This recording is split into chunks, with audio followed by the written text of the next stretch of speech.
আসসালামু আলাইকুম রহমতুল্লাহ বরকাত।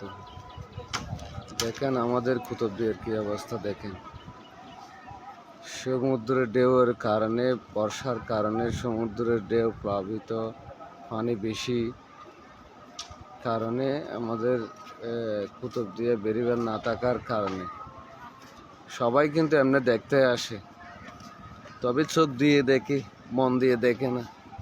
সবাই মজা নিতে আসে, যার যার মতো করে মজা নিয়ে চলে যায়। গরিব অসহায় মানুষের এই বেড়িবাঁধে কোনো খোঁজখবর রাখে না। সব কিছুর আন্দোলন হয়, কিন্তু কুতুবদিয়া চারিদিকে বেড়িবাঁধ না থাকার কারণে কুতুবদিয়া থেকে অনেক মানুষ বিভিন্ন জায়গায় চলে যাচ্ছে।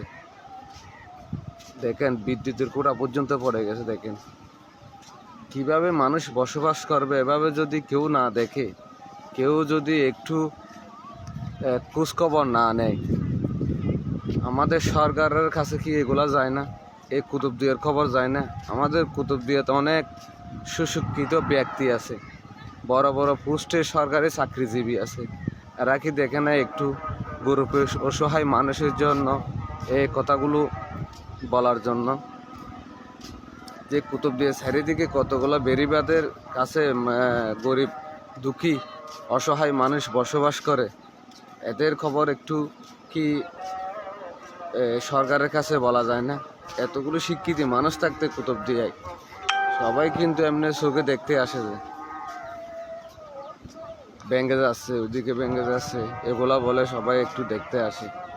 কিন্তু একটু বেড়িবাঁধের পরিকল্পনা কেউ করতে চায় না, কেন জানি না। এতগুলো অসহায় মানুষ কোথায় যাবে? দেখেন তো কি অবস্থা কুতুবদিয়ার। এই অসহায় মানুষগুলো দেখেন একটু।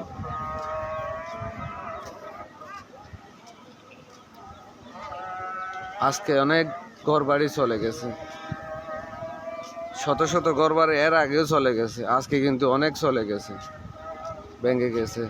কিন্তু কাল আবার ভাঙবে। জোয়ারের পানি বেশি, সমুদ্র উত্তাল। দেখেন তো